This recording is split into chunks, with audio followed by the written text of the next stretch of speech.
Hi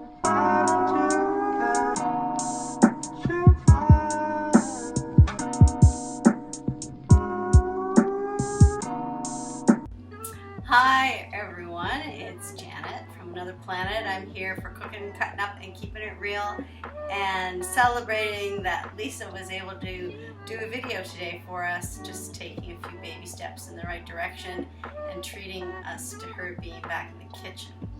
Tonight in my kitchen, I am first of all having a diet ginger ale with my peach juice that I made from the leftover cleaned peels and pits the other day when I was making the peach and rhubarb crisp. So the two flavors together of the diet ginger ale with that little hint of peach floating through it. It's got kind of a, you know, the tinge of the peach juice added into it with a few little floaters in there of peach.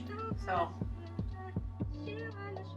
it's lovely. And I am making lasagna tonight. So lasagna in a traditional way, but with a couple extra vegetables thrown in.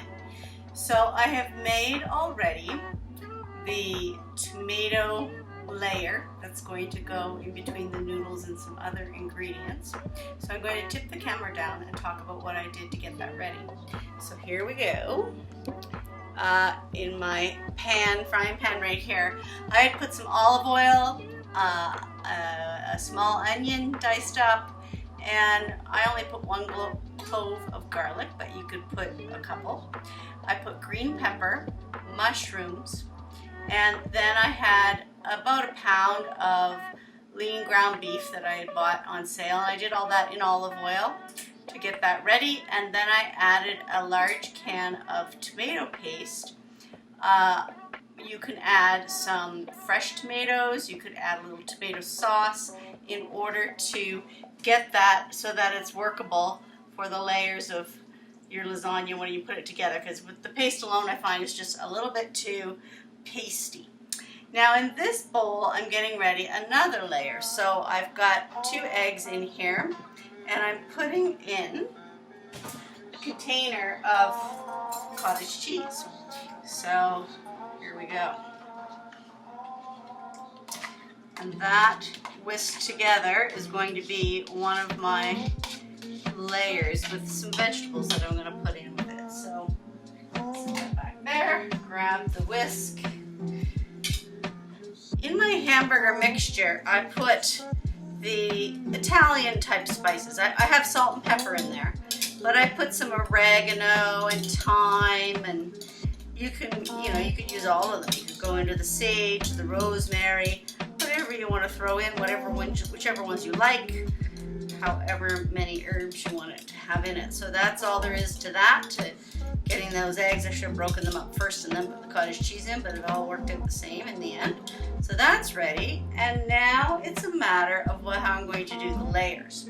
So it's a fairly shallow pan that I'm using. It's not a super deep dish one, but I'm only going to put 2 layers of the noodles. Some recipes people use the 3. So I will start with, if I can see you at the same time, a little bit maybe. I will start with some of my sauce I made, and you can see how thick it is as it's going in. I just want half of it in here now, and I'm going to save half for my other layer. So I did not spray my pan. Some people would. I don't know. I don't seem to have done that before, and things came out fine. So there we go. That basically does the trick there for getting a thin layer of that down. That will lift out of the bottom as the bottom of the lasagna. Okay, I think that's about half my sauce there. There we go, that thickens it up just a little bit. All right, now the noodles that I use, I've never cooked them ahead. So I'm just simply going to put, if they're the whole wheat ones, of course you can use the, and I don't even think they say no bake on the box. I just have always done it this way. I've never cooked them ahead. And there, I've got one layer done. So my next layer is going to be my egg and cottage cheese. Some people prefer ricotta. Of course, Lisa has done her recipe a couple different ways. She's done it in the crock pot and she's done it in the oven the way I'm going to do. My oven is set at 350. I'm anticipating about 45 minutes is when I will be checking it. And, you know, depending on the calibration of your oven is whether it's that or an hour, and I'll be looking for my knife to go down through and come out clean, and the cheese on top at the end will be bubbling. I'll cover it while it's cooking, and at the tail end I'll take the cover off for the top cheese to melt. So there, that makes some good coverage with that size container of cottage cheese that I used. So there it is, the look right now. And this is the layer where I'm going to add some vegetables in. So I have done the Janet thing on you, and I have grated up some carrot. I try to sneak extra vegetables in wherever I can. So, you know, I might not have a plan ahead of time, but what's in the fridge, that's what I'm going with. So some people are using zucchini in their lasagnas. Some people use long slices of zucchini as their replacement of a pasta noodle. You know, people who are trying to go more veggie and gluten-free and whatnot. So I sneak these in. I try to eat my meals so that half my plate is vegetables, kind of thing. The dark colored vegetables that give so much extra nutrition to the meal. So there is that. And now I am going to do spinach. So I've washed and taken some of the stems off of these pieces, and I'm just going to layer that in there on top of the carrot and let it bake in with the juice of the egg and the cheese and whatnot. So here we go with the spinach layer, and that makes room now for a few pieces of basil. So I'm going to stick just randomly some basil leaves. I didn't bother chopping them. These are out of the garden. Just stick those in for some added flavor. So now I will go on and put my next layer of noodles down, like so. And now it's time for the top layer of my tomato mix. So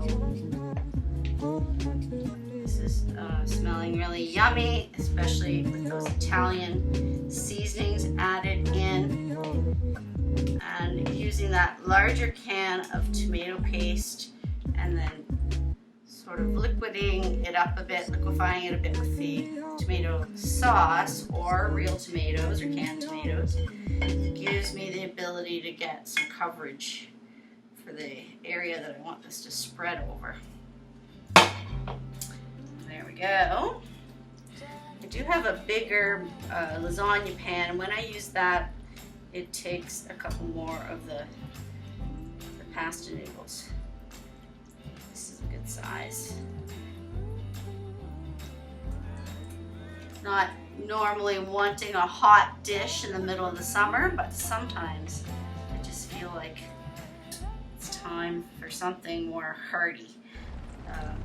You know, I used to eat a lot of salads and lighter fare, toasted tomato sandwiches like Lisa was making the other day, that kind of thing. I love that in the summer. I could eat a toasted tomato sandwich every day of August when ours sort of get ripened and are in season.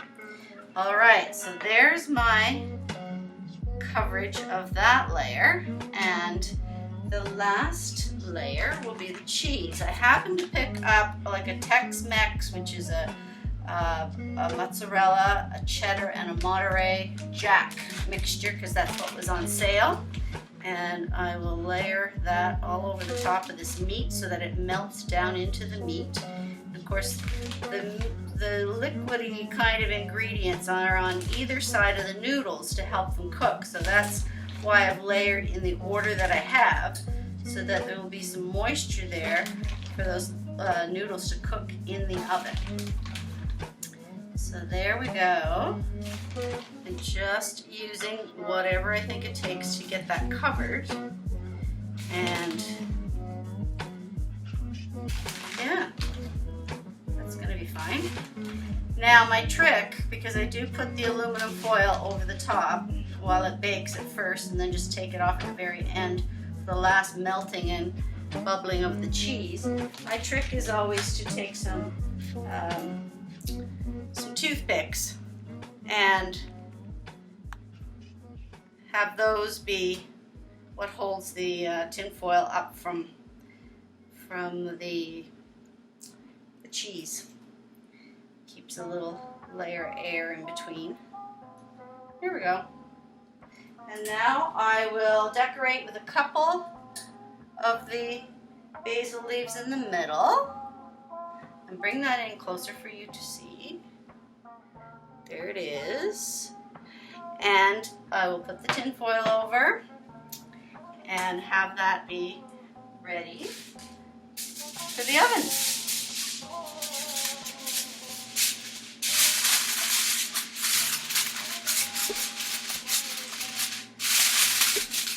Ta-da! And it'll go at 350 for 45 minutes when I start checking and taking the tin foil off to get the top of it bubbling and ready to finish up. So thank you very much for watching. It's gonna be lasagna later tonight. Goodbye, everyone.